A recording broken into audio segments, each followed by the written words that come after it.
ভারতে চলছে লোকসভা নির্বাচনের ভোট গণনা। এবারের নির্বাচনে অংশ নিয়েছে পশ্চিমবঙ্গের বেশ কয়েকজন তারকা প্রার্থীও। এই মুহূর্তে কেউ এগিয়ে তো পর মুহূর্তেই কেউ পিছিয়ে, এমন এক সমীকরণে চলছে ফল গণনা।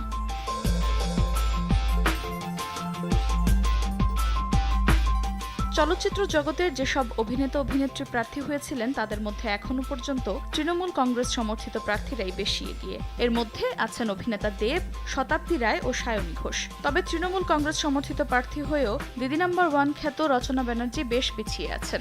এছাড়া তৃণমূলেরই প্রার্থী জুন মালিয়াও পিছিয়ে আছেন। এগিয়ে আছেন বিজেপির তারকা প্রার্থী লকেট চট্টোপাধ্যায়।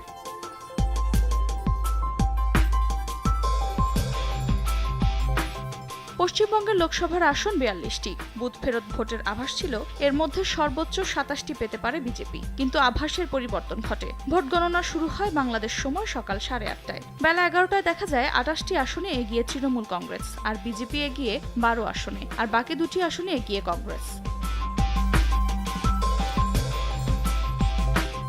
পশ্চিমবঙ্গের ঘাটাল আসনে প্রার্থী হয়েছেন অভিনেতা দেব।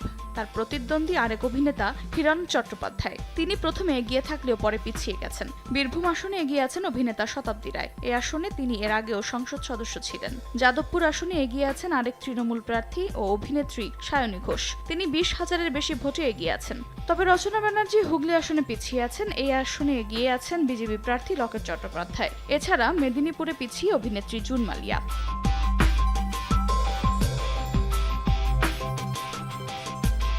আফরোজা মৌটুসী, সময় সংবাদ, ঢাকা।